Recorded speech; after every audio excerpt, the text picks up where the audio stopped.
Estamos apresentando mais um Vamos Prosear. É um projeto que tem o intuito de entrevistar personalidades da nossa cidade, da nossa região e buscar informações, histórias, notícias de pessoas que ajudam a construir Rio Preto e região, a história da nossa comunidade. Você que está nos assistindo agora, pode acionar o sininho, se inscrever aqui no nosso canal no YouTube. Lembrando que essa entrevista, que esse bate-papo vai estar nesse canal nosso. Também terá o link do vídeo na nossa página no Facebook, nas redes sociais. E lembrando também que o áudio dessa conversa nossa aqui, desse bate-papo, vai ser exibido na programação da Rádio Liderança FM aqui da nossa cidade de Rio Preto. Pois bem, o nosso entrevistado de hoje, popularmente conhecido como Professor Reizinho, está aqui com a gente. E eu quero que ele fale um pouco da sua vida, da sua história, do dia a dia em Rio Preto. Professor, o senhor nasceu e foi criado aqui em Rio Preto, é isso? Sim. Eu nasci na rua São José, logo para baixo do cemitério São José, evidentemente, lado direito de quem vai, havia uma casinha de pau a pique. Ali morou a minha avó, Dona Libinha. E o meu avô está morto na calçada de pedra ali. Ah, é? Dizem que o meu avô era meio complicado, meio bandidinho, sabe? Tal, agiota. E se o cara não pagasse, ele resolvia... Era bravo? Era bravo. Valente. Inclusive, há uma história de que a Casa de Pedra, a famosa Casa de Pedra, o dono tinha pedido um dinheiro a ele, emprestado, e não pagou. E que ele teria obrigado o cara a assinar um documento de propriedade da Casa de Pedra. E assim, o ódio em cima dele foi crescendo. Sim. E ele foi morto. Não se apurou nada. Quem matou, sabe-se quem matou, mas quem mandou matar, tudo bem. Mas não se apurou nada e a minha avó ficou na miséria. E o crime foi lá, na Casa de Pedra? Não, o crime foi aqui nas calçadas, aqui na subida das calçadas ali. Ah, sim. Tem uma cruz ali, Chico Pereira, meu avô. Olha que história. Não tem nada a ver com o Mané Pereira, não, viu? É outro Pereira. Ô, Jones, eu falei contigo que o bate-papo com ele ia render, já começou rendendo, já deu um corte aí. Mas o senhor disse que nasceu numa casinha na rua São José, mais ou menos em que altura ali? Você sabe onde é Dona Helena, mãe do Xuxa? Sim. Logo depois dela, digamos assim, 30 metros, tinha uma casinha de sapê ali. Entendi. Tinha uma casinha de pau a pique ali. Sim. Porque ela ficou deserdada de tudo, ela perdeu tudo, tomaram tudo dela e... E o senhor foi criado ali? Analfabeto. Não, veja bem. Com 2 anos eu perdi a minha mãe. Sim. Meu pai trabalhava no Rio de Janeiro, meu pai trabalhava numa casa de família francesa. Meu pai era maître, né? E a minha mãe até morreu lá na casa dessa família e deixou minha irmã legítima com 6 meses de idade. Minha mãe morreu de tuberculose. Naquela época ela recebia uma injeção que vinha da Suíça, aquelas injeções de ouro, né, que ela ganhava, através da embaixada, era fácil. Meu pai trabalhava nessa casa. E logo com a morte da minha mãe, eles não deixaram trazer a menina, claro, e eles, franceses, criaram a menina, a minha irmã. Minha irmã ficou lá até aos 30 e poucos anos de idade, e ela morreu atropelada no Rio de Janeiro há 13 dias do casamento, por sinal. Nossa! Complicado. E eu fui acompanhar meu pai, vim para Rio Preto morar numa casinha grande, velha, da minha avó, onde é a casa do Léo Reis hoje. Sim. Aquele lote todo ali era a casa velha da minha avó, que teve, se não me falha a memória, 24 filhos. Desses 24 chegaram à idade de adolescência 19, desses 19 ficaram adultos só 14. Meu pai é o caçula dos homens. Aquela época era difícil, né? Era. Você tem uma ideia de como era difícil? Os 2 tios meus, ainda rapazinho assim, não sei se era 11, 12, 13 anos, eles levavam comida lá no Taguá, a pé, pro meu avô. Os paradas era tudo de lá. O pessoal dos paradas tá lá, meu avô é parada. Então, eles estavam com piolho na cabeça. Falaram com a minha avó para botar BHC na cabeça e botar um pano. morreram, à tarde já estavam mortos. Envenenado. Envenenados. Um morreu no rio, afogado. Um morreu, não se sabe muito bem, de que parece que havia um primeiro Manuel, meu avô chamava Manuel. O primeiro Manuel morreu cedo. O segundo Manuel morreu já adolescente. E o terceiro Manuel, que é meu avô Temores, né? Uhum. Foi o Neném Reis, pai do Zé Carlos Reis. Foi o Neném Reis que morou ali embaixo naquela rua, lá embaixo. Lá. Então, a família criou esses 14. E eu fiquei morando naquela casinha ali até os 5 anos, quando meu pai casou com a segunda mulher dele, comprou uma fazenda não, um sítio, herdou um sítio lá perto de São Bento, chamado Sítio da Boa Vista, e eu fiquei lá um ano mais ou menos lá. Depois meu pai comprou uma loja em Santa Clara, uma casa de tecidos, ferragens, cereais, e é ali onde o senhor Elcídio mora, ali eu estudei naquela escolinha ali mesmo, naquela escolinha de João Honório, foi lá que eu fui alfabetizado. Depois fui para Paraíba do Sul, depois voltei para Rio Preto. Aqui eu comecei minha vida, né? Entendi. Comecei minha vida de jovem, de estudante aqui, me formei aqui professor, fiz um clássico em Valença, fazia o clássico à noite em Valença, e trabalhava na padaria de madrugada, na padaria do meu pai. Essa padaria era aonde aqui? Onde é a Silvia do João Ratim, Sim. Aquele beco todo ali, até lá embaixo, era a padaria do meu pai. Era uma padaria muito grande. Bacana. Muito grande. Era a única que tinha aqui na época. E já em 1966, eu tirei minha carteira de motorista aqui, em Rio Preto, vinha para cá aquele pessoal. Aí eu já estava com 19 anos. E nesse palco que nós estamos sentados aqui, eu trabalhei em 8 peças teatrais. Aqui nesse palco? Aqui nesse palco. As peças eram dirigidas, primeiro pelo delegado, Dr. Geraldo Vupchilander Lage, entendia muito de teatro.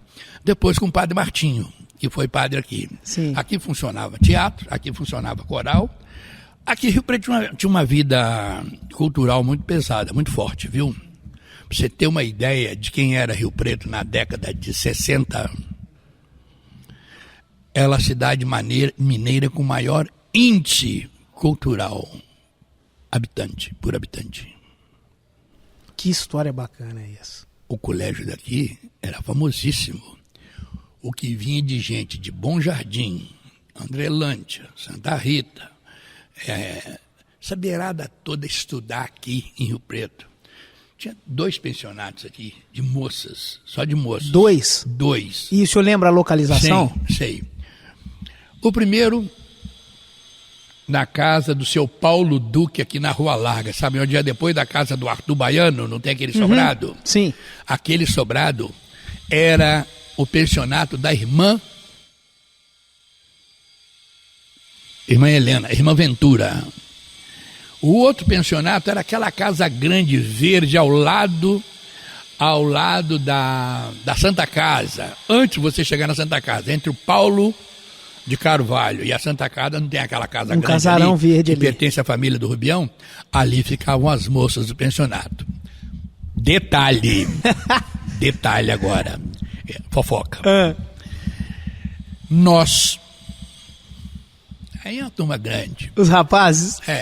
Gian, Ronaldo Perotti, Pacote, que já morreu, Roberto Ferreira, um bando de jovens da minha pouca idade, nós estamos apenas na faixa dos 75, 80 anos. Vamos deixar claro que era todo mundo solteiro nessa época, né, professor? E todo mundo gente de família. Vamos passar por aí, né? À noite a gente eu colocava, porque minha casa era em frente ali, eu era da padaria ali. Sim. Eu tinha uma escada que a gente colocava na janela por volta de meia-noite, para as meninas descerem pela janela e ir para o baile no colégio. Que informação bacana, hein? E 3h, 3h30, a gente tinha que botar a escada lá outra vez para ela subir e entrar para dentro de casa e dormir e não acontecer nada. Esse era o grande detalhe. Era assim, os bailes eram no colégio, os bailes eram concorridíssimos, vinha aquelas orquestras. Naquela época não tinha grupo conjunto, não tinha orquestra, né? A orquestra de Valença e o Kruner era o... Como é que ele chamava, gente? Esqueci o nome dele. E ele tinha... Toda vez que ele abria à noite, ele dizia Orgamol, Organizações Morais Limitadas, que patrocinava a grande parte. Fernandinho, o Kruner chamava Fernandinho. Cantava bem ele? Cantava muito bem. E naquela época era só clássicos, né? Era Nelson Gonçalves, né? Só clássicos da boemia mesmo. E muito bolero, muito tchá-tchá-tchá. Era muita rumba, algum tango, às vezes, quando o Salabé, a Lê da Paz e a Odisseia e a Aide Salabé resolvessem dar um show de tango no salão. Eles dançavam muito bem. Demais. Aqui onde é a farmácia da Ju, era a sede do Esporte Clube Rio Preto. Olha isso. Todo final de semana tinha também um dancing. E aqui onde nós estamos, no segundo andar, ali, lá na frente, funcionava um clube chamado Gente Nova, só da nossa juventude do colégio, que frequentava aquilo ali, e era hi-fi, sexta e sábado, baile hi-fi. Hi-fi que o senhor fala, a discoteca. Aquela eletrolinha, aquela eletrolinha antiga, né? Uhum. É só isso. Então tinha hi-fi ali no final de semana. A gente tinha uma vida agitada aqui. E isso... Tudo na mesma época que o senhor está contando? Tudo na mesma época. Mas então faz total sentido isso que o senhor falou do município ser um dos com a vida cultural mais intensa na época. Tinha uma vida cultural muito intensa. Que o colégio história, era famoso, muita moça de fora, muito rapaz de fora estudando aqui, né? Então a gente tinha uma vida cultural e colégio único, né? Só havia o colégio da Ladeira lá e acabou a conversa, né? Era a escola Demerval hoje. Era o colégio. Já tinha esse nome? Já tinha esse nome. Demerval Moura de Almeida. Professor, a gente vai voltar nesse assunto da cultura, porque a gente achou muito bacana, né, Jones? O senhor mora hoje em Parapeúna. Sim. E recentemente, senhor, numa entrevista a uma emissora de TV, o senhor disse que enxerga Rio Preto e Parapeúna como uma comunidade só, né? Apesar de estarmos em unidades diferentes da federação. Fale um pouco mais sobre isso pra gente. Bom, primeiro o esclarecimento. Eu fui morar fora, fui estudar em Juiz de Fora, de lá fui pro Rio, trabalhar no Rio, trabalhei muito tempo no Rio, até 88. Sim. E como surgiu uma vaga também para minha mulher trabalhar em Valença, ela era da Caixa Econômica, eu falei assim, vamos passar um ano em Rio Preto pra gente testar? Estamos testando até hoje. Viemos no dia 20 de janeiro de 88 para cá. Eu morei primeiramente naquele apartamento ali da Rua Larga, ali, da família Almeida ali, procurando lugar para eu morar. Primeiro, eu queria morar no estado de Minas e na beira do rio. Não abria mão de morar na beira do rio, não.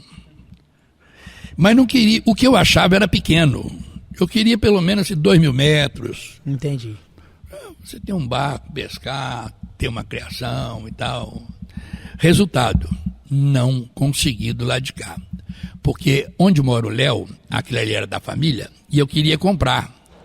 Mas o Ronaldinho, que era o pai do Léo, tinha pretensão de construir ali. Vocês são parentes? Somos parentes. Entendi. O avô do Léo, o seu Vicente Reis, a loja dele era onde era o Banco do Brasil ali, e o meu pai são irmãos. O senhor Arlindo Reis lá embaixo também tinha aquela venda lá na saída, também é irmão. Então, e eu não consegui do lado de cá. O que eu consegui era pequeno. Então, ou para morar fora da cidade, eu falei, não, vou para Parapeúna. Já tinha vantagem que o Dr. Rômulo, amigo, né, desde a infância, já morava ali. Então apareceu o lote do Canela lá e tal, os 2 lotes do Canela, mais um do Zé Ganso, eu juntei os 3 e comprei, fui fazer minha casa ali. Então, ficou do tamanho que o senhor queria. Ficou. Então eu estou aqui em Rio Preto desde 1988.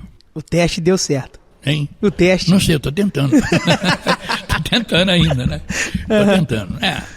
As meninas vieram para cá e o primeiro susto que as minhas filhas tiveram, é curioso isso,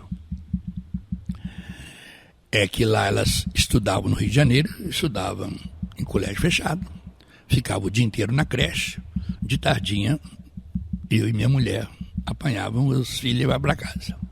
Chega aqui, logo na primeira semana, a minha filha mais velha, que é a Thaís, que é fisioterapeuta, chegou suada em casa, toda suja, os pés sujos. E era um bando de meninas. Era a Juliana, do Edmar, filha do Roberto Ferreira, a filha da Maria do Carmo, a Bruna da Maria do Carmo. Enfim, era um bando grande de meninas. Ela chegou em casa. Eu não sei o que foi que falaram. Falou assim, já são 9 horas. E a gente pode ficar na rua? Pode. Não, era normal ficar até 11 horas, meia-noite, elas brincando ali na frente da rua. Então, isso é marcante, deixar bem claro, para quem mora aqui. Lá fora não existe isso. É né? verdade. Lá fora não existe isso. Aqui você pode deixar o filho solto, que não tem problema nenhum. O máximo vai acontecer, alguém falar, seu filho está fazendo merda lá fora, viu? Exato, porque todo mundo conhece todo mundo, né? Todo mundo conhece todo mundo. Então isso é uma vantagem muito grande. A vantagem de ser uma cidade pequena. Tranquila. E você agora respondendo a sua pergunta. Nós não temos, aliás, eu não conheço em cidade mineira, fronteira com estadoria, que haja atrito. Não conheço. As cidades que eu conheço, Volta Grande, por exemplo, ali, essa beirada de Minas, Rio de Janeiro, nós, por exemplo, somos a cidade mineira mais próxima do Rio. Então, eu nunca encontrei esse atrito. Não, no futebol tinha. No futebol tinha. Conte-se para nós. Pegava. Pode contar para nós. Eu pegava porque quando encontrava Sport Rio Preto, Sport com Parapeúna, é para sair faísca. É para sair faísca. Devia ser um jogão, hein? E era a grande curiosidade era que o Jean Simões, de Parapeúna, jogava pelo Esporte Clube Rio Preto. E o pai dele, o seu Joaquim Simões, que ia para o campo a todos os jogos, bravo, mas muito bravo. E ele, né, ele que torcia para o Parapeúna, porque muitas vezes o clube não tinha sede, mas tinha um campo, e o campo era do seu Simões. Onde tem aquelas casas ali hoje, naquele beco onde a Thaís mora. Sim. Aquilo ali era o campo do Parapeúna. Era ali? Era ali o campo do Parapeúna. Então havia isso. E o seu Simões é um torcedor ferrenho do Esporte Clube Rio Preto. Porque o Esporte Rio Preto existe desde 38, se não me falha a memória. 1938. Mas que mais tempo, não?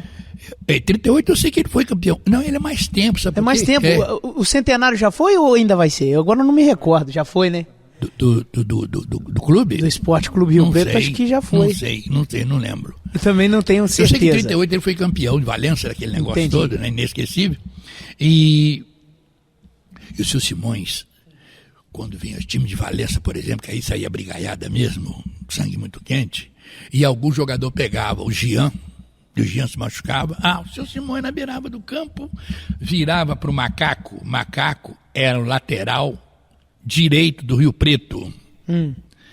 Ele virava para o Macaco na beirada do campo, segurando um guarda-chuva assim. Macaco! Só para complementar a informação, eu achei quebra este infeliz ao meio, né? Não é na perna, não. Quebra ao meio. Quebrar no meio mesmo. Então, havia essas coisas fantásticas da história de Rio Preto. Então, era maravilhoso isso. O Joaquim Maia dava educação física lá no Campo do Divino, né? E se você saísse fora do esquema, já viu, né? Atenção, turma, um momento. Darcizinho, 15 voltas no campo. Era o senhor. Eu já vi que eu era um anjo, né? Eu faço ideia. Mas... Era um anjo. Hein? Não. Futebol? Era goleiro, mas horrível. Eu jogava vôlei. Mais ou menos joguei parece que eu vôlei. lembro do senhor jogando alguma coisa. Vôlei eu jogava, mas futebol, não. Só complementando aqui, aqui na internet diz que foi fundado em 13 de maio de 1917. Você vê, ele foi campeão em 38, quer pois dizer... Pois é, ué. 20 anos depois, quase, né? 21 anos depois. Né? 1917, é isso mesmo. Isso mesmo, já fez 100 anos, sim. Pois já. Ué. Eu fiz lá um negócio lá para eles. Teve um evento, sim, eu me lembro de alguma coisa. Professor, sobre a missão que o senhor tem de lecionar, como é que surgiu a ideia de ser professor? Não, veja bem. Aqui em Rio Preto não tinha curso científico. Não, né? Não. Era magistério. Só magistério. primeira coisa. Então, eu não pretendia ser professor de sala de aula. Eu queria ser professor de educação física, olha só. Uhum.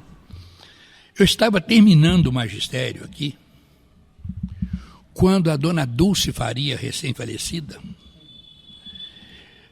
ela era professora no grupo, ela foi nomeada inspetora de educação aqui. E eles precisavam de alguém para substituí-la. E a turma da Dulce, vamos falar a verdade, era encapetada. Mas era encapetada, eram uns meninos cuja a fama deles aqui na época, Vampiro, Tatãozinho, Marco Antônio Guimarães, Frederico, do professor Digo, Tupatu. Nossa. Mas era um bando. Devia ser uma turminha da pá virada, hein? E foram falar com o professor Vitorino que me indicou. E no dia 6 de agosto de 1966, eu comecei a trabalhar no Colégio Afonso Pena Júnior, onde eu havia estudado. Eu ainda não tinha terminado o normal. E estava fazendo clássico em Valença também. Sim. Então, eu comecei ali. Dali fui para Belo Horizonte fazer o vestibular para educação física. Passei. Mas encontrei pela frente uma matéria, uma loucura, tal de neuroanatomia. E a professora era muito estranha. Ela pegava um alfinete, espetava no neurônio, descreve. Meu negócio era aprender músculo, aquele negócio todo, vamos malhar e tal. Não quero nada com isso não. Vim para Juiz de Fora, fiz vestibular para História, depois eu fiz para as Letras. E comecei a estudar Letras. Aí formei, de lá já fui encaminhando direto para o Rio de Janeiro, exatamente porque eu queria me aperfeiçoar e ganhar mais, e ganhar bem. O Rio foi uma excelente escola, e onde eu fiz meu patrimônio. Trabalhava com cursinhos, os cursinhos na época eram famosíssimos, pagavam muito bem, muito mais que a universidade, eu fui ficando no cursinho. Então, eu fiquei praticamente 17 anos dando aula no Rio de Janeiro, só em cursinho. Trabalhava muito, ganhava muito, mas trabalhava muito também. Mas trabalhava muito, muito. E à noite, pode parecer até demagogia, eu achava que eu tinha que fazer alguma coisa social. Certo. Fiz concurso para o Estado. Tinha uma vaga em Laranjeiras e uma na Rocinha. Uhum. Eu optei por trabalhar na Rocinha. E naquela época devia ser complicado, eu optei, né, por trabalhar na Rocinha. Detalhe, podem falar da Rocinha o que quiserem. Dos bandidos da Rocinha, dos meliantes da Rocinha, dos traficantes da Rocinha, mas tem um detalhe. Nunca um professor foi desrespeitado em sala de aula. Eu tenho até um fato interessante. Eu estava coordenando à noite o colégio. Lá na Rocinha? Lá na Rocinha. Sumiu o relógio da parede. Nossa Senhora. E agora? O que eu faço, Jonas? Isso em que ano? 1975, 76, por aí. Por aí. O que eu faço? Eu vou falar em sala de aula. Falei, gente, o negócio é o seguinte, assim mesmo. Sacanagem, viu? Mas falei assim mesmo. Sacanagem. Já pensaram? Você sabe por que a gente não sabe agora que hora que vai bater o sino? Porque roubaram o relógio da campainha do colégio. Aquela confusão lá para trás. Acabou a aula. E um rapaz encontrar comigo falou assim, professor, esse relógio ficava onde? Eu falei assim, vou te mostrar, vai lá, a marca dele, olha lá onde ele ficava.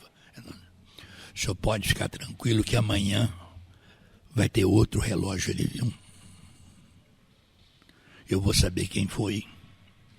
Eu sou líder da comunidade. Nossa! Amanhã, cara, chegou um relógio. De alto nível, que eu não sei se algum colégio do Rio de Janeiro tinha um relógio daquele.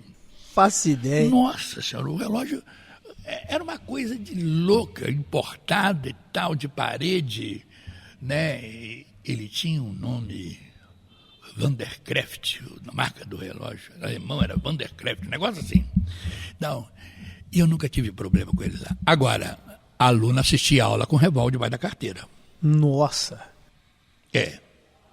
Mas entre eles não havia atrito, não. Agora, tinha dia que falava assim, professor, hoje não dá para subir o morro, não, viu? Pode voltar para casa. Não tinha aula? Aula não. O que é? O ambiente está carregado. A polícia subiu o morro, aquele negócio, papapá. Aí no outro dia você ficava sabendo, fulano, naquela época era dançou, fulano dançou. Né? Fulano dançou e tal. Não vai ter aula porque a comunidade hoje vai fazer uma manifestação e tal. Havia essas coisas. Mas nosso carro chegava no colégio, tinha gente para lavar o carro, cara. Olha. Era tudo muito bem organizado. Era um Estado paralelo dentro do Estado oficial, pronto. Que funcionava o melhor que o Estado oficial oficial. só pagava o nosso salário, porque quem mandava mesmo era o Estado paralelo. E acabou. Você vai peitar o Estado paralelo? Não tem como. E eu fiz uma amizade muito grande com todos eles. Tem um fato agora curioso. Eu jogava vôlei na Praia do Pepino. Na Praia do Pepino. A nossa rede de vôlei ficava ali e a nossa bola de vôlei ficava ali. 2 fatos até curiosos. Primeiro que um dia a bola de vôlei sumiu. A turma estava jogando bola lá embaixo. Rapaziada toda. Acho que falou, gente, sumiram com a nossa bola de vôlei, nossa rede era a rede dos Bronquinhas. Sumiu a nossa bola de vôlei. Na memória, fulano, vai lá buscar uma bola de vôlei. Trouxe uma bola de vôlei nova, deu pra gente, pediu desculpas e foi embora. Estava fazendo uma propaganda do Gabeira, jogando papelzinho na praia. As minhas 2 filhas sumiram dentro da praia, São Conrado. Lá pelas tantas veio o cara trazendo as 2. Aqui, ó, achei, elas estavam lá embaixo no meio da galera que não podia, não. 2 menininhas. Então, falando do magistério, eu vou reclamar o quê do magistério? Me deu tudo, pô. Gosto do que faço até hoje, dou aula até hoje, dou aula no cursinho ali, gosto do que faço. Se você pensar bem, eu comecei em 66, 76, 86, 96, 2006, 2016, 50. Já tem mais de 50 anos. 2017, 2018, 2019, 2020, 2021, 2022. Estou há 56 anos em sala de aula. E se deixar, eu vou até os 80. Não tem isso, não. Gosto do que faço. É bom demais. E o Rio Preto, que é o nosso assunto, facilita. O Rio Preto facilita muito a vida da gente. Tudo aqui é muito fácil, cara. Tudo aqui é muito fácil. Uma prima agora estava com um problema grave de saúde aí. Ajeitaram aí o ônibus da serviço, foi lá, operou e acabou a conversa. Então, essas pessoas falam, morar no interior não tem recurso. Peraí, que recurso você quer? Se o recurso está aqui, é 1 hora daqui, o recurso total. Você falar que de fora não tem recurso, então nenhuma cidade brasileira tem recurso. Então, hoje não há essa coisa, não. O que explica muita gente vindo morar no interior e tendo muita preferência pelo Rio Preto. Você que anda por aí, você sabe a quantidade de gente que comprou terra no funil. Bastante, é verdade. Bastante. E tem comprado ainda, né? E tem comprado. Pelo que eu fiquei sabendo, já são mais de 50 pessoas que compraram um lotezinho para fazer uma casa. Um chalé. Fazer um final de semana. Isso é muito bom. Isso ativa, inclusive, a economia da região. Isso é ótimo. Sem dúvida. Professor, essa missão do senhor de dar aula é uma missão muito bonita. E assim, em outras conversas que eu já tive com o senhor, nota-se que o senhor tem um conhecimento muito vasto. Quais os livros o senhor lê? Quais os livros o senhor indica para os seus alunos? Fala pra gente. Lamentavelmente, eu sou obrigado a indicar para os meus alunos os livros do vestibular. Né? Há um vestibular da Federal em Juiz de Fora, e os livros que ela indica, eu não só indico, como tem que explicar para os alunos, para que eles tenham já uma noção, porque eu acho detestável, já que você tocou nesse assunto, eu acho detestável o professor que manda o aluno, ler o tal livro para a prova tal dia. Não se faz isso com o aluno. Não se faz isso com o aluno.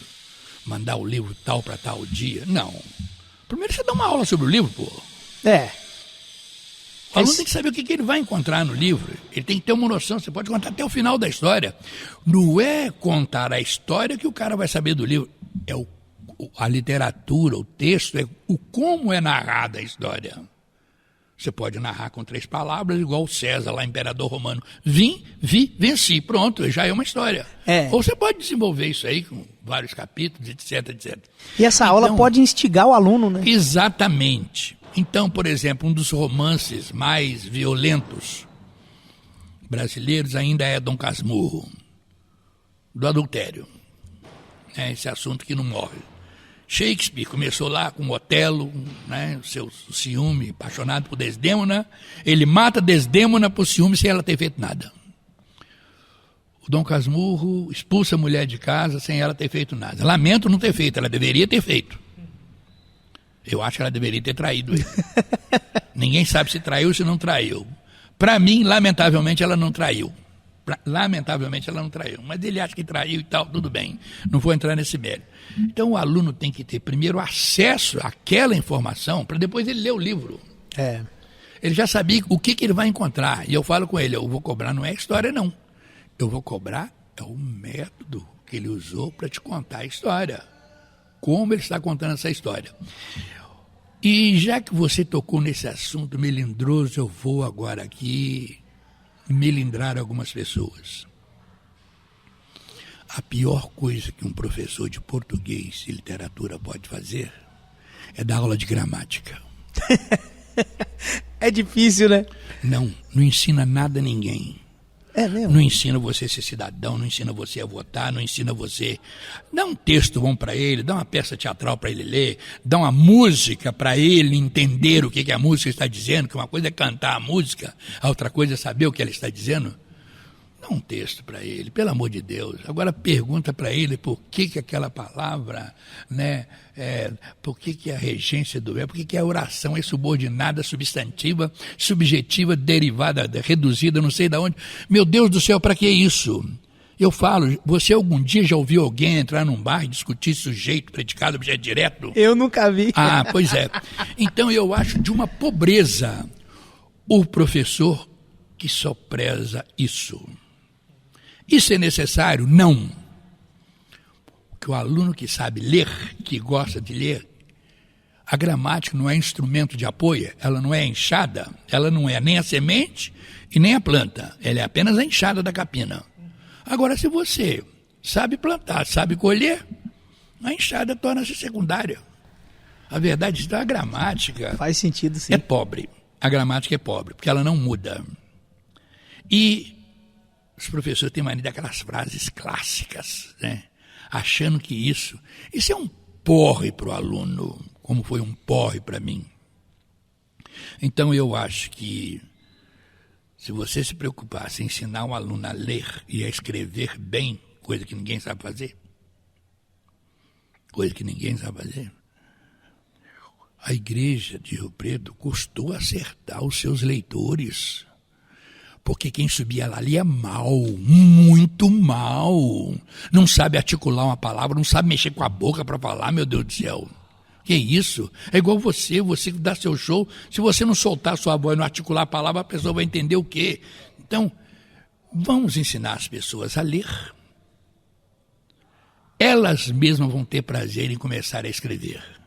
Agora, você ficar ensinando objeto direto, objeto indireto. Não, esse não é objeto indireto, não, minha filha. Esse é um objeto direto preposicionado.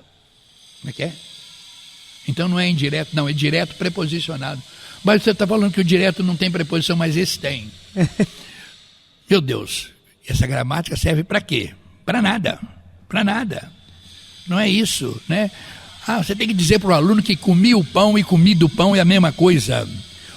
Só que é objeto direto preposicionado. Não, comi do pão não é a mesma coisa que comi o pão, não. a gramática está errada. Isso eu estou falando.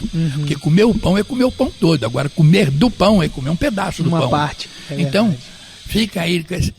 Meu Deus do céu, é muita teoria barata para minha cabeça. Eu não posso com essas coisas. Eu acho que você tem que entender a história do homem. Você tem que entender a Idade Média. Não é chegar e criticar porque a igreja na Idade Média mandava matar. Não, você tem que entender a época. É igual você querer falar hoje que, né, na época da escravidão, os senhores de escravos eram muito maus. Espera aí. Não era crime. Então você não pode imputar crime hoje ao passado. Né? Então já começa por aí. Então as pessoas têm que entender a história. Né? Rio Preto foi uma terra desgraçada historicamente. Por quê? Porque aqui era o contrabando do ouro. Então terra por onde passa contrabando é terra desgraçada pela coroa portuguesa. Eu me sinto extremamente feliz de ter nascido nessa terra desgraçada. Mostra que aqui começaram as rebeldias, né, para peitar essa coroa portuguesa que só mamava e levava tudo para Londres. Então, isso o aluno não sabe, mas tem que saber o desgraçado do objeto direto. Pois é, né? Ele tem que saber o objeto direto. Agora, para quê? O que ele vai lucrar com isso? Nada. Então o cara não forma cidadão, não importa se ele é de direita ou de esquerda, ele tem que ser cidadão, saber por que ele é de direita ou porque ele é de esquerda. Agora, saber se o objeto direto é preposicionado ou não, meu Deus do céu, ele não vai ser cidadão nunca, nunca, nunca. Esse é o mal dessa cultura enraizada em gramaticar. Eu falo muito uma coisa. É fácil dar a gramática, porque a gramática não ensina a pensar. Porque se começar a dar texto e a meninada começar a pensar, começar a perguntar, o nego vai ser colocado na parede e não vai ter como responder. E a classe política vai ficar enrolada, não vai? Não é só a classe política, não. O professor vai ficar enrolado. É? Porque é tão fácil você virar para o aluno, eu não sei, meu filho, eu vou procurar saber. E acabou a conversa.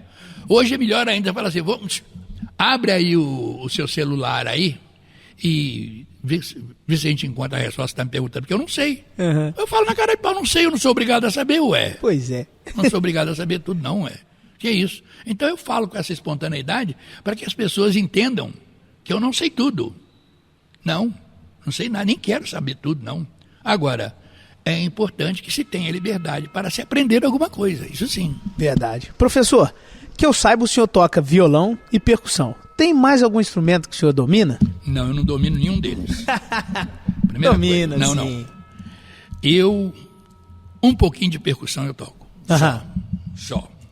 Violão não. Violão eu arranho mal e tal. Se você me perguntar o que é um dó maior, dó menor, não sei nada disso, não. Não sei.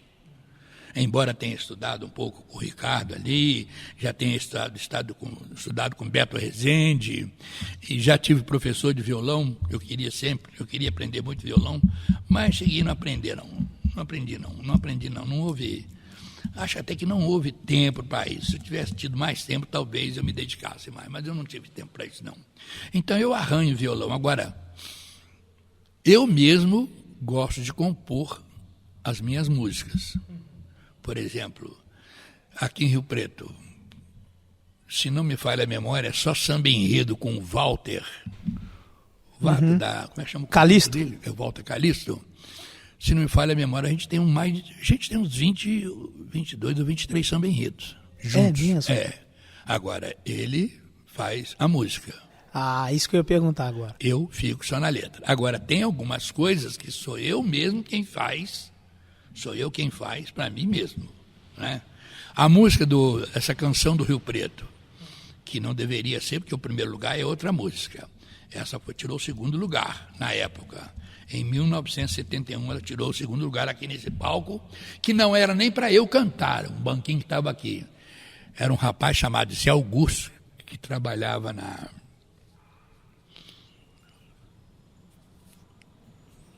aqui em Rio Preto num órgão do governo, lá do Posto Agropecuário.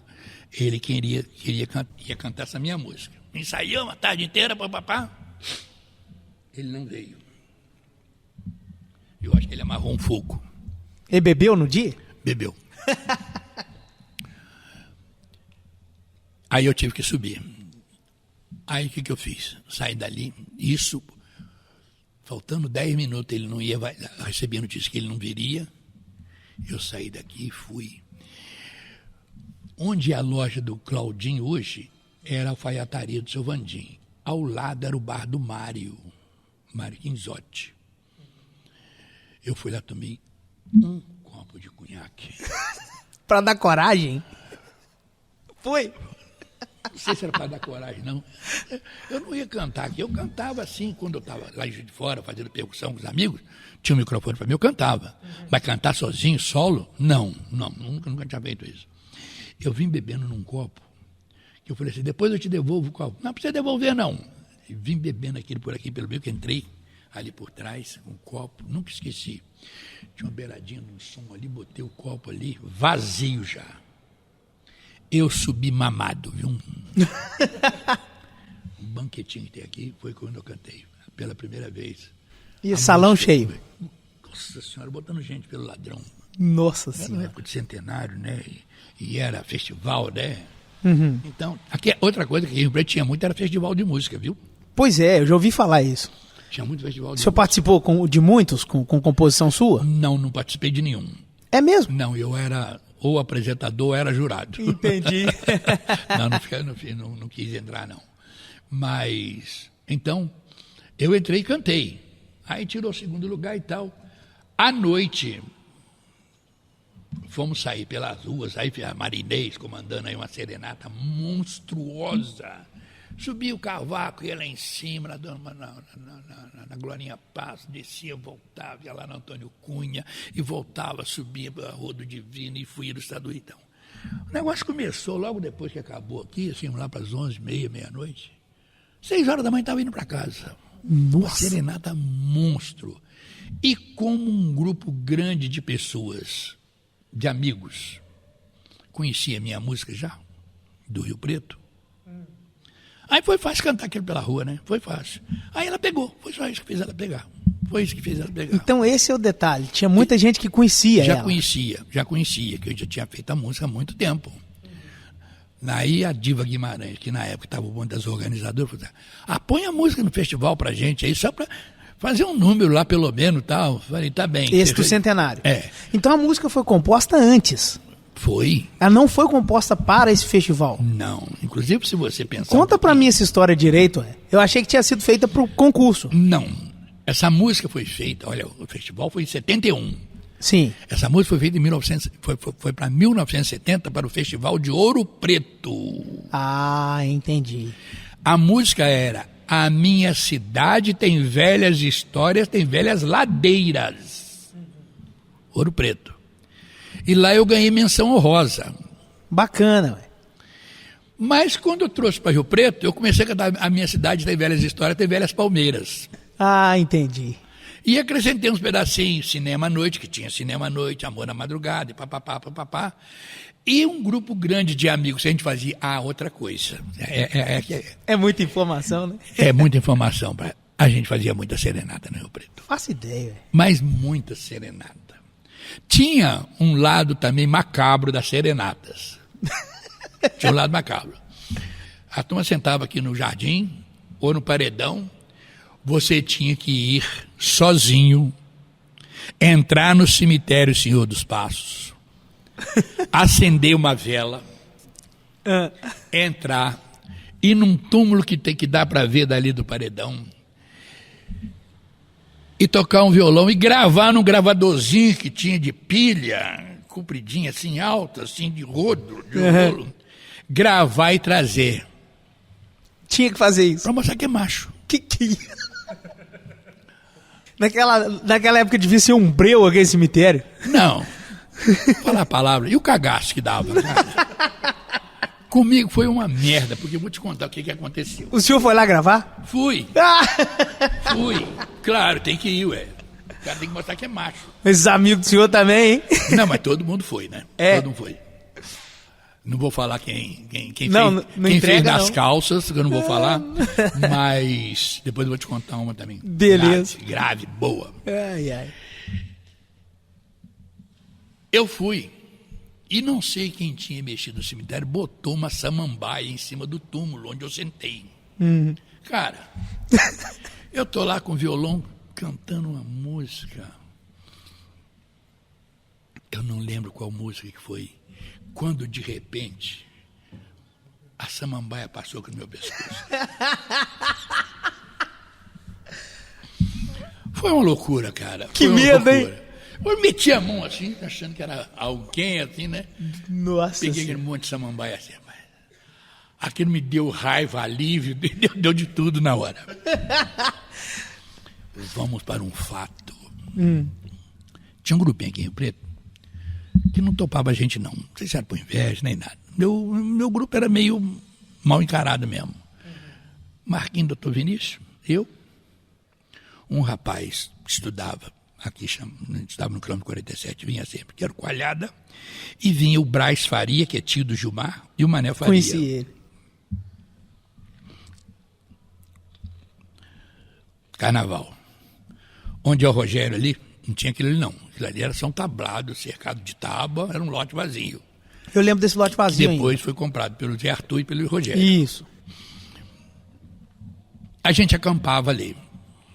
Mas era aberto na época?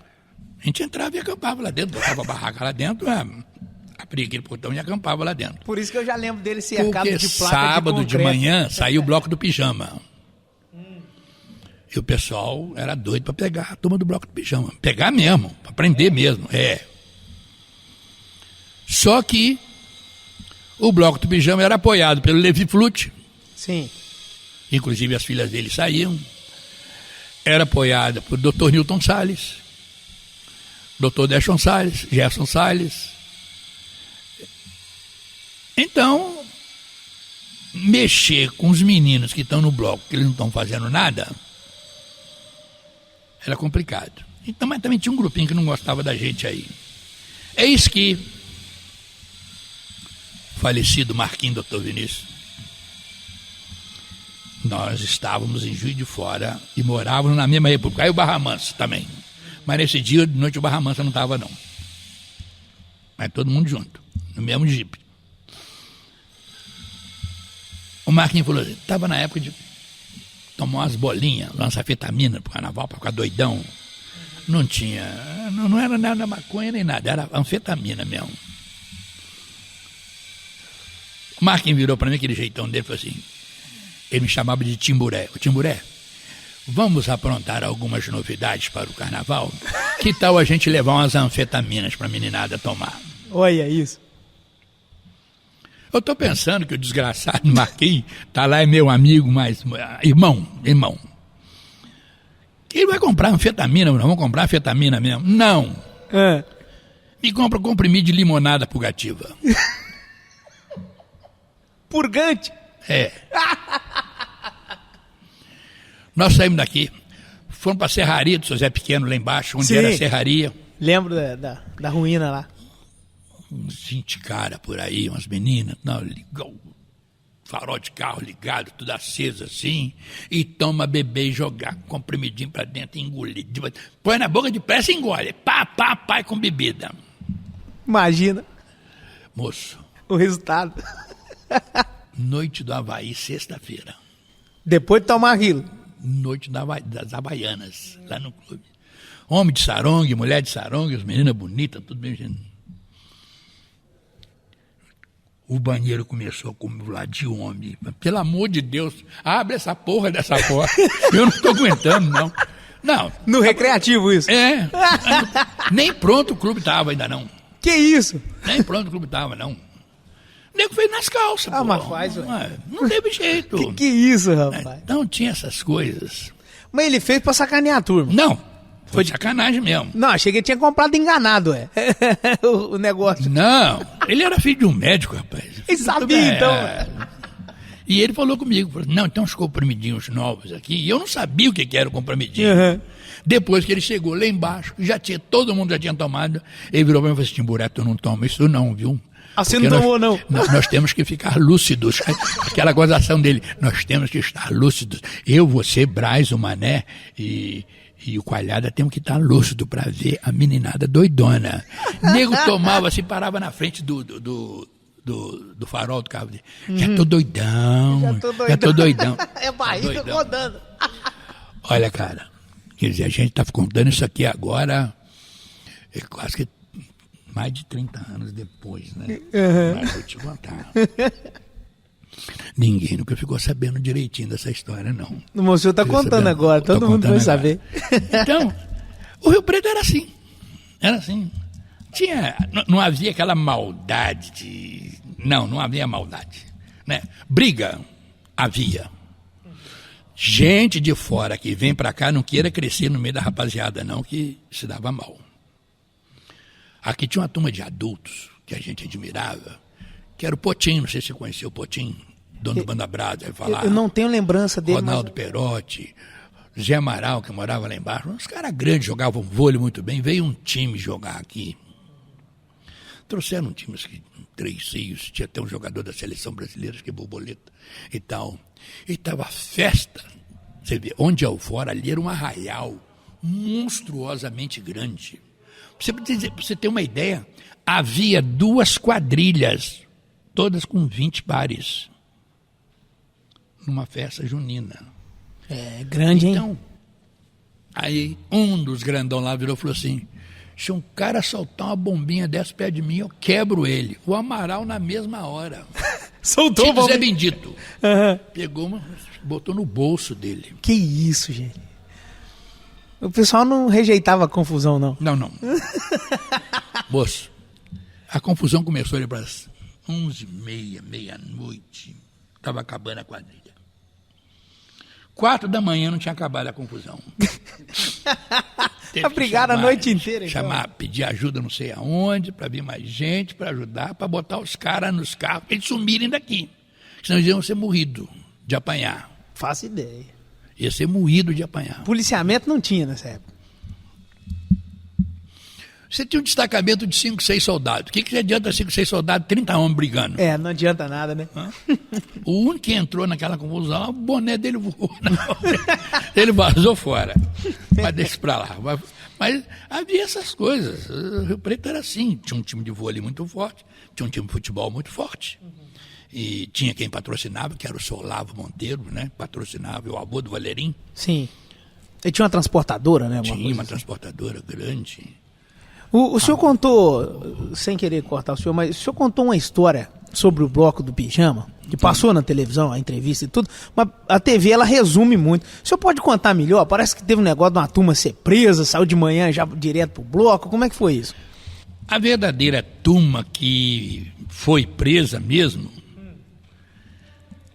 ela saiu só de pijama aquela vez, mas praticamente não saiu mais. Né? Isso foi que ano, mais ou menos? Foi em 1969. 69. E eles foram presos por causa de arruaça. Eu não estava no meio da confusão, não. E eles foram presos por causa de arruaça. Tá bem, tudo bem. Então, o delegado era bravo. Por sinal, era o que fazia o teatro aqui. Então, a gente tinha prestígio com ele e tal. E a turma vai ser presa, e ficou presa mesmo, e só vai soltar amanhã. Quando foi mais ou menos 1h da manhã, não sei, falaram com o juiz, soltar o pessoal. Ele emitiu um alvará de soltura. E todo mundo falou assim, vai, amanhã de manhã, chega com o alvará lá, se fosse lá na hora, soltava todo mundo. Mas deixou para ir às 6h da manhã, já estava todo mundo de pijama já, de dente escovado, tal, juntou sabonete, pijama e tal. Ah, não, vão descer de pijama. Desceram de pijama. E subiram gritando, esse é o bloco do pijama, tá botando para quebrar, tudo é água, tudo é cana, eu vou me acabar. E surgiu o bloco do pijama assim. Em 69? Em 69. Em 70, aí que começa. O carnaval 70, seguinte já. Já. Juntamos um grupo, aí eu já juntamos o grupo, vamos reeditar aquela prisão do ano passado, vamos reeditar a prisão. O Bloco do Pijama era um bloco de protesto. Então vão sacanear o delegado, saindo de pijama todo mundo. E 6 horas da manhã, que foi a hora que o alvará chegou. Não reúne do lado de cá não, que o delegado vai mandar prender. Ah, chegou no ouvido dele que vocês iam fazer? Chegou. Se juntar, se sair 5, eu vou mandar prender. Uhum. Nós saímos do lado de lá, do Manda Brasa, do bar do Guelinho, nem era o Manda Brasa. O Manda Brasa abria mais tarde. O Guelinho, como bebia a noite inteira com a gente, com o pessoal todo, 6 horas da manhã estava lá, soltamos foguete e viemos. Saía 3, vinha mais 2 atrás de pijama. Depois mais 2, mais 3, mais 10.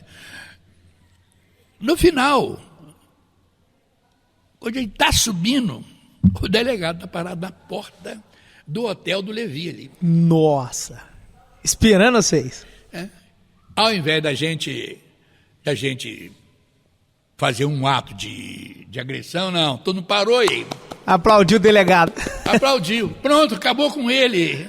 Desarmou ele. Aí veio, abraçou o pessoal. E ele já de terno. Isso já eram as 10 horas da manhã. Ele de terno, como ele andava rigorosamente de terno. Ele abraçou o pessoal. Pronto, descontraiu. Mas aí uns e outros não gostaram, não, sabe? Queria era desaforar ele, né? Encher a cabeça dele para ele prender. Mas o juiz de direito era muito nosso amigo, porque a gente treinava vôlei na casa do juiz de direito, que era o Dr. Léo. Entre o Paulo da Cida e aquela casa da família Martins Ferreira, ali tinha um campinho ali dentro. A gente treinava ali, os filhos dele, a filha dele. Então, a gente estava bem amparado. O resultado, embora determinadas pessoas que hoje se dizem fundadoras do bloco, mentira, elas queriam mesmo era prender. Ah, é? A verdade é essa. Queria prender. Aí, quando você sabe aquela história de que quando você não consegue eliminar uma coisa, junta-se a ela, é melhor né? Juntar-se a ela, foi o que aconteceu, sabe? A verdade é essa. A verdade nua e crua é essa. Então, e o bloco passou a ter dificuldades. Aí veio um rapaz de Volta Redonda, ele trazia sempre o grupinho de música dele para o carnaval e tal. Ele se ofereceu para o bloco aceitou e tal, e aí o bloco continuou. O bloco continuou e continua até hoje, nunca mais deixou de sair. E saiu todo ano? 70, 71 em diante? Nunca deixou de sair. Não saiu em 2020. E 21 por causa da pandemia. E nem 22, né? 22 não teve. Não teve.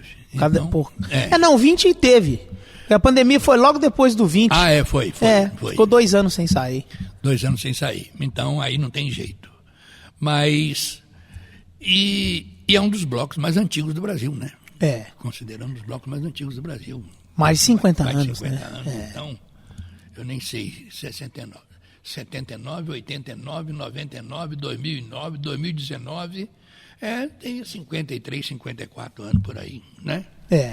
Por aí. Então, são poucos blocos que têm mais de 20 anos no Brasil, né? Sem dúvida. Professor, o senhor falou de festivais musicais que existiram aqui em Rio Preto. O senhor tem a lembrança de um que foi marcante? Que...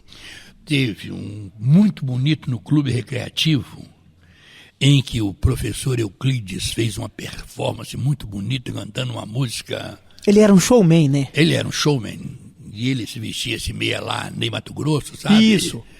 Com a cobra, uma jiboia envolvida no pescoço, ele deu um fantástico de um show.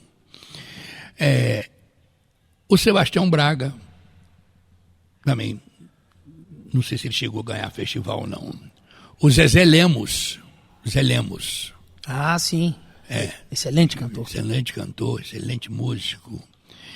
Um menino que cantava muito bem aqui, outro também aqui, o Cruz, o Neves. Sim. O Neves. Fiquei sabendo que ele teve em Rio Preto essa semana aí. Pois também cantava muito bem. Jamelão. Tocava muito bem. O Jamelão.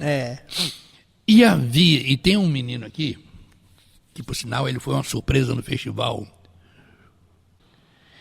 Ele interpretou uma música do Fagner. no festival, mas ele tem um vozeirão. Ele trabalha de pedreiro até. Ele não toca não, instrumento, não. Ele só cantou essa música do Fagner muito bem. Ele ganhou como melhor intérprete na noite até. Então, teve aqui 2 festivais aqui. Acho que foi o Zé Lemos que ganhou. Teve do Clube Recreativo, que a música que o professor Euclides, mais não sei quem, tocou e ganhou. Teve um outro que o Neves ganhou. Teve um que foi um rapaz de Valença que ganhou, para protesto do povo do Rio Preto. E teve um festival que uma menina cantou e ganhou. Mas ela nasceu aqui, foi embora daqui e veio só para o festival. E veio e ganhou o festival. Eu não lembro o nome dela, não. Mas esses festivais, o senhor acredita que eles existiram por causa dessa época que Rio Preto tinha cultura bastante intensa, né? Tinha. E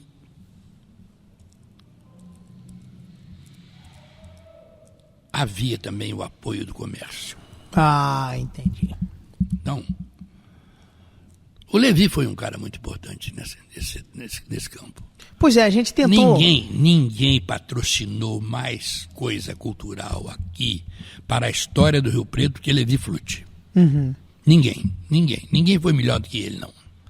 Ninguém foi maior do que o Levi, não. O Levi, qualquer evento cultural que se fazia na cidade, entrava a Casa Levi patrocinava assim, o Levi botava dinheiro. O Levi é de uma família de pessoas, né? Você viu, o pai dele tinha um bloco aqui de carnavalesco chamado Ouro sobre o Azul, que era uma coisa de louco. Um bloco rico, né? Então, o Levi herdou esse lado da família e o Levi gastou dinheiro com isso, gastou muito dinheiro. Ele patrocinou show, patrocinou uma dupla de sertaneja aí também. Isso, os Anéis Saturno. Patrocinou muito. Então, havia um apoio muito grande do comércio tradicional. Havia. Porque no comércio tradicional, você há de convir que as pessoas eram mais voltadas para a cultura também. Faz sentido sim. A gente queria ter entrevistado o Levi recentemente, a gente procurou a família e tudo, mas acho que ele estava com problemas de saúde naquelas semanas que a gente estava tentando trazer ele, porque a gente queria justamente saber um pouco dele sobre isso. Se puder pegar o Levi, vou te contar. Pois é. Ele tem muita coisa. Eu lembro muito, assim, eu ainda garoto, de umas festas, assim, na cidade e também na zona rural, com aquele balão gigante da Casa Levi. Da Casa Levi. Esse período acho que foi até um pouco antes dele apoiar essa dupla aí. O som era o da Casa Levi. Ué. Não tinha jeito, não. O Rio Preto tinha uma atividade cultural muito grande. E o senhor acredita que essa atividade cultural, que o senhor disse como muito intensa em 60, ela ainda refletiu por mais umas 2 décadas? Não. Por que eu estou perguntando isso? Porque eu lembro de um momento assim de bastante intensidade cultural no início dos anos 90, que coincidiu com aquela Eco 92. Bom, vamos lá, vamos devagar. O senhor tem alguma lembrança dessa época? Tem, muito. Desculpe. Primeira coisa, a chegada da televisão e da novela acabou com a atividade cultural. Faz sentido. Acabou com a atividade cultural na cidade. Então, de 80 a 90, a atividade cultural praticamente morta. Porque foi a época das grandes novelas, que hoje são remasterizadas, né? O pessoal repassa isso aí e tal. Tudo bem, primeira coisa. Segundo, em 90 vem a famosa época de um encontro que houve na Europa, depois outro nos Estados Unidos, sobre meio ambiente. Então, Rio Preto organizou, através de um grupo cultural que tinha aqui, um evento aqui, que foi a Eco 92 aqui em Rio Preto. Foi uma coisa de louco. Mas foi uma coisa muito forte mesmo. Então voltou onde hoje é a farmácia da Juliana ali funcionava esse...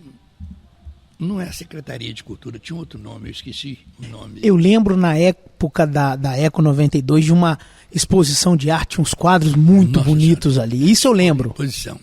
Exposição de arte, mas coisa mesmo de alto nível. Isso. Palestrantes de alto nível. E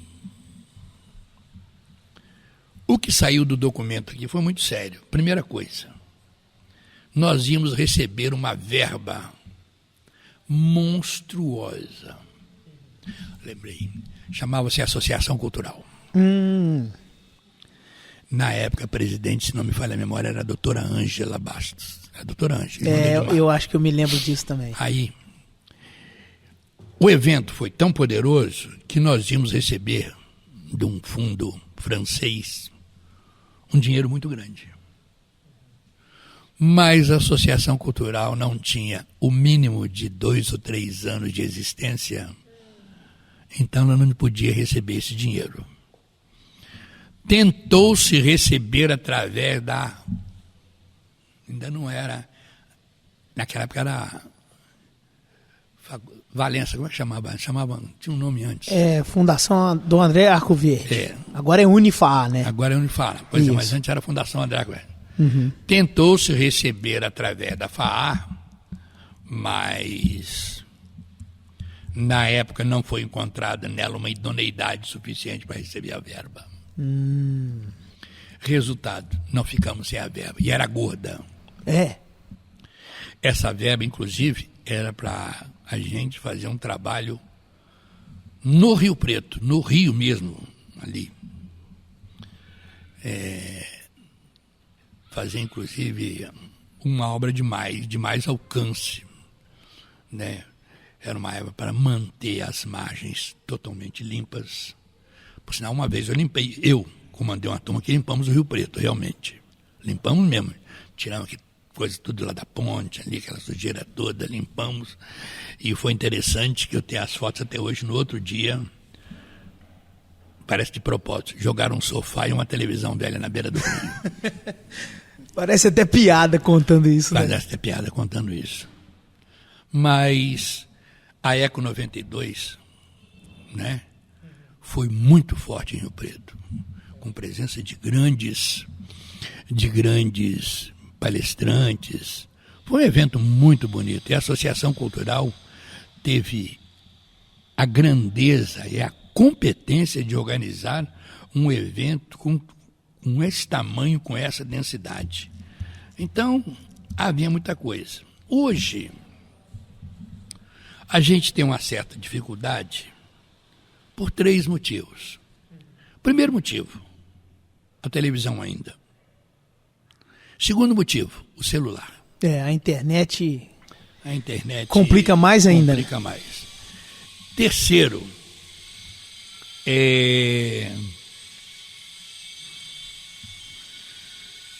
agora é para todos eles. Não teve um prefeito que deu o apoio cultural que a cidade precisava. Isso é verdade. Nenhum deles. Porque se isso aqui fosse uma cidade séria, agora eu vou meter o cacete mesmo. Você não ficava trazendo show de 40, 50 mil, você aproveitava primeiro todos da cidade. Todos os grandes músicos da cidade. Mas não é para fazer entradazinha de preparar para outro show, não. É eles serem dono da noite. Não falta a vocês e a nenhum deles competência. Não falta competência ao Ricardo Funil, a você, a esses grupos todos que estão aí, o Lucas, essa meninada toda, aquele menino Marco Antônio, acho que é Marco Antônio que tem um, lá do Atalaia, que tem um grupo também. É Marco Antônio? Não, o Toninho. Do Canuleia, isso. Isso. Todos os grupos competentíssimos. O Libinite, por que não? Por que trazer gente de fora se nós podemos fazer um espetáculo melhor? Já que acabaram com a agropecuária, deixa pelo menos a parte cultural. Então ninguém investiu nessa parte cultural, não investiu. Né? O último investimento na parte cultural, quem fez não foi o Edmar, não, foi a mulher dele, deixe bem claro isso, que foi a Elba, né? Quando fez aquela caixinha de música lá e botou aquilo no palco lá, que foi um evento fora de série. O resto vão botar no papel. Ninguém fez mais nada.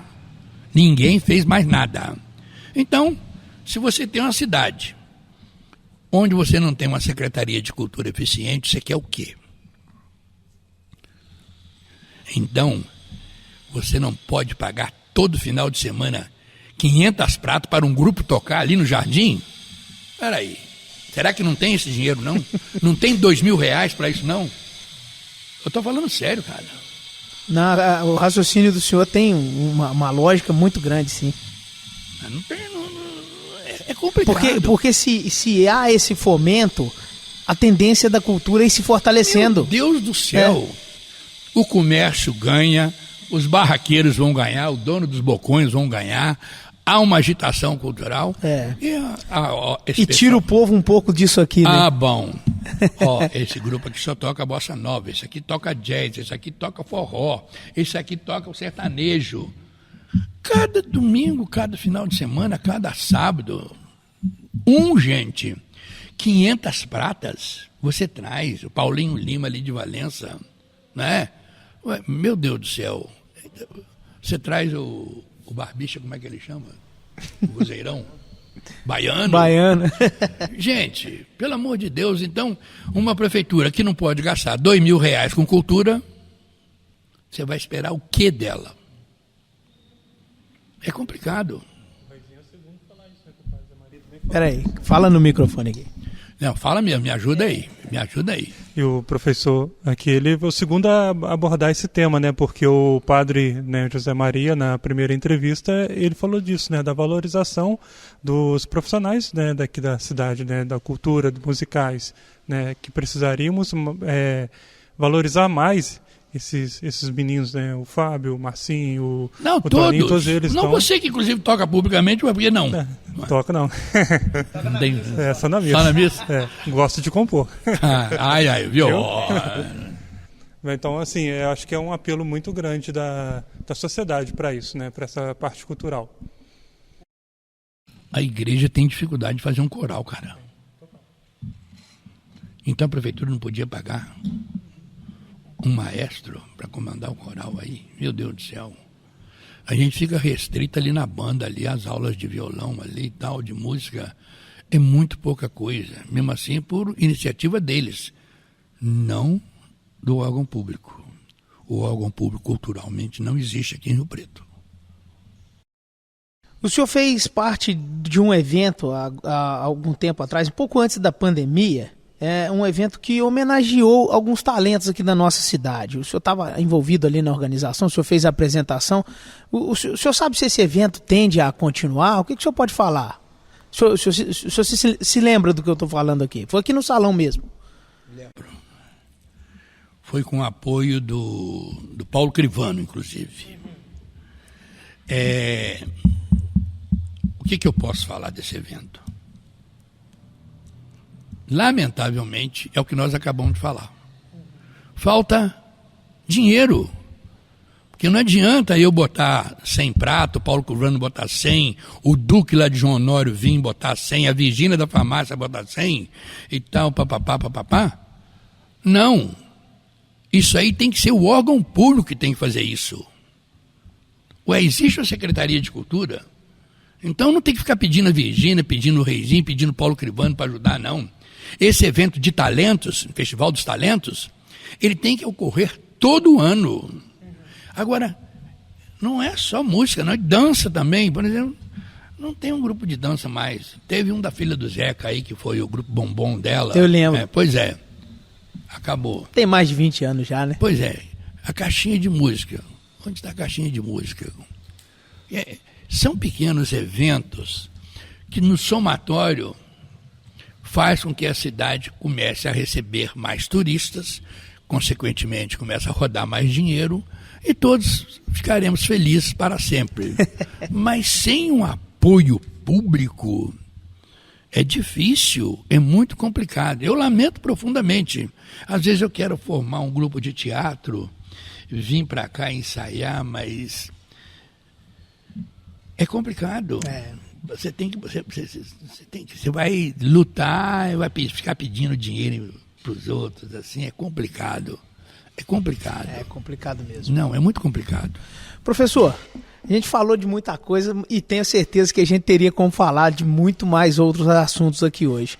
Eu queria deixar o espaço agora para a gente já ir encaminhando para o final. Se o senhor quiser lembrar de mais algum evento, mais alguma passagem bacana de nossa cidade, o senhor fica à vontade. Não. A única coisa que eu quero te dizer é o seguinte: como eu vim aqui, que outros possam vir aqui, se Deus quiser, e dar uma contribuição para a cultura.